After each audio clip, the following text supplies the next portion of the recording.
Hello, and welcome to the 101, our beginner's tutorial for traditions in Stellaris. Again, this is a 101 or beginner's video. I expect you're looking at this for just some helpful, quick tips and hints on traditions.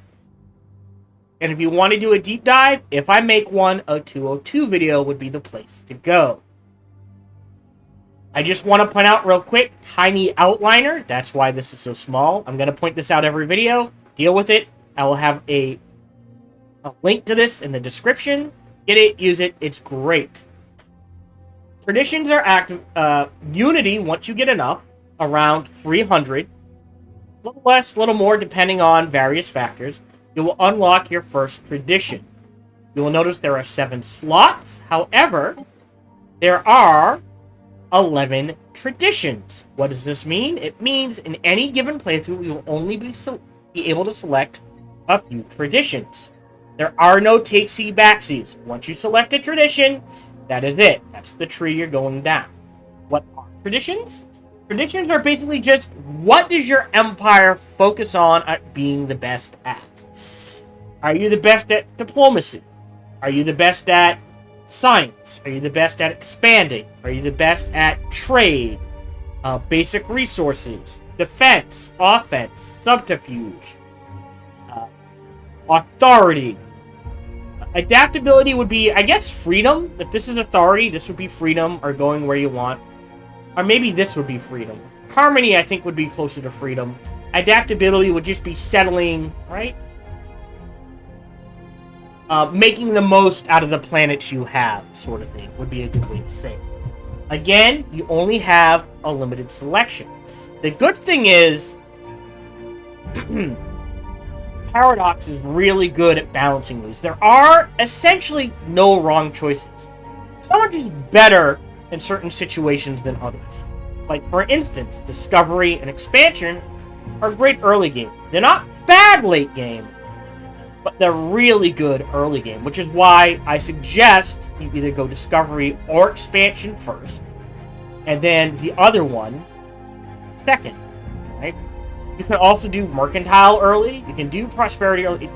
Again, doesn't matter. This is your game. Play the way you want. Feel free to explore and experiment and have fun with it. The reason why I suggest Discovery and Expansion as your first two, ideally, is in Discovery, there is a 35 to boldly go. Survey speed increased by 35%. That is a huge increase. And it is noticeable, okay? This will allow you to go through star systems much quicker, get all the information you need, move on, and be like, all right, I want to claim that one. I want to claim that one. In Expansion, there is Reach for the Stars, reducing the influence cost for claiming a system, but by 10%. Right? Again, noticeable. The difference between, I think, base cost of 75 and 67 is noticeable. You can, with this, you're getting them literally almost twice as fast. Not quite, but close to it. Combine them both, and for your first two traditions, that is very powerful early game for expanding. But maybe you don't want to go wide. Maybe you want to go tall. Whatever you want.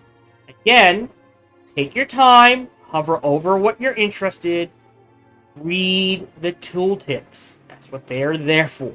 To help you make decisions about how you're going to play the game. Again, there are no bad decisions as far as traditions go. There's no bad choice. They're all useful at every stage of the game. Okay? The one thing I will point out is the AI doesn't do espionage that I've noticed a lot, at least at the time of recording. So while this could be very useful in player versus player, and player versus empire, while useful, maybe not a particularly strong pick in a lot of circumstances. Okay? The other thing I want to point out is if you don't go into a federation, alright, diplomacy is not a bad pick, even if you're not going into a federation, or starting one, or joining one. But if you don't go into a federation, this last one, oh, I'm going to screw this up, I apologize. Entente coordination. Federal naval capacity counts for twice as much. If you're not in a federation, it can kind of feel wasted. But again, and I want to stress this, There are no bad picks. They all have useful bonuses you can use at any stage of the game. So keep that in mind. Thank you very much for watching this beginner tutorial. I hope you enjoyed it. Feel free to check out other tutorial videos or just other videos I have done in series I have done that catch your eye. As always, until we see each other again, remember to be kind to one another. See ya! Hello, this is Gohan the Chinchilla, and we hope you're having a good day, as do I. As always, we hope you enjoyed this video. If you did, feel free to follow, like, subscribe, or comment. Or, even better, come on over to twitch.tv/SparkyTDK and watch me live every Monday through Friday. Thank you for your support.